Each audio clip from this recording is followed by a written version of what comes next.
Good morning, Nick. It is Friday, and like most times where I record a video to present to you, it is being done in the hour of 11. But unlike most times when I record a video for you, it's the 11 o'clock where the sun is up, as you can see by the glare on my face, which makes me look really pale, even though I'm not actually that pale. Gosh, that looks really bad. I look like I'm straight out of a Twilight movie. That's not a good look for me. I should not do that. I don't think that's really technically better, but at least I'm not glowing.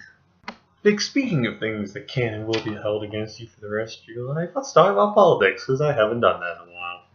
But Nick, I'm not going to talk about American politics, because American politics are currently boring me and mostly just making me really upset. And so we're going to talk about British politics instead, because that's fun. So Nick, currently Britain's Labour Party, which I think would be equated to more like liberals in the United States. Labor is liberals, to give you the American comparison, is currently embroiled in a bit of an anti-Semitism scandal that's going on right now because of some things that were said in the past by some of their current members of parliament, or also some of their members of other local governments. There's quite a few people who have said some things in the past that were not very nice. Now, Nick, I'm not going to have any claim as to how sincere those original comments were, how sincerely they hold those beliefs now.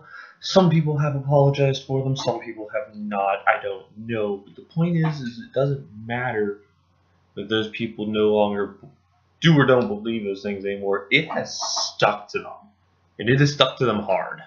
Nick, they hold local elections in 6 days from now, and that is not a good time to be perceived as anti-Semitic. Not that there's ever a good time to be perceived as anti-Semitic, but as a group, it's even worse when you have elections coming up like now.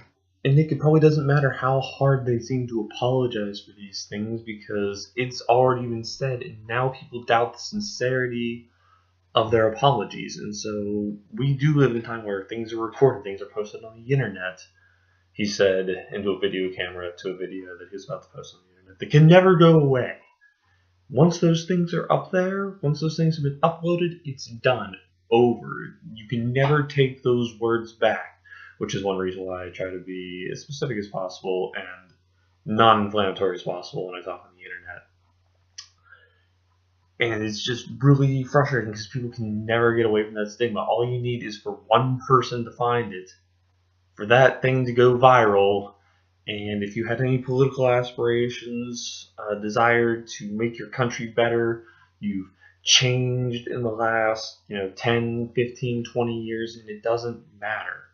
Who you were is who you are, instead of who you are being who you are. And I realize I just totally sound like Jaden Smith right there, which is not a good way to sound. But it's true. Like, politicians aren't allowed to evolve and change anymore. They're not allowed to consider new information. You're either conservative enough or not conservative enough. You're either liberal enough or not liberal enough. You're Christian enough or not Christian enough.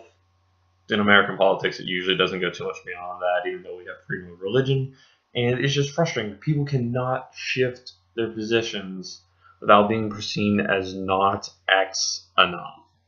Nick, it's good to have a lot of information and a lot of access to it, but it's not good to pigeonhole people based on prior positions that they used to hold.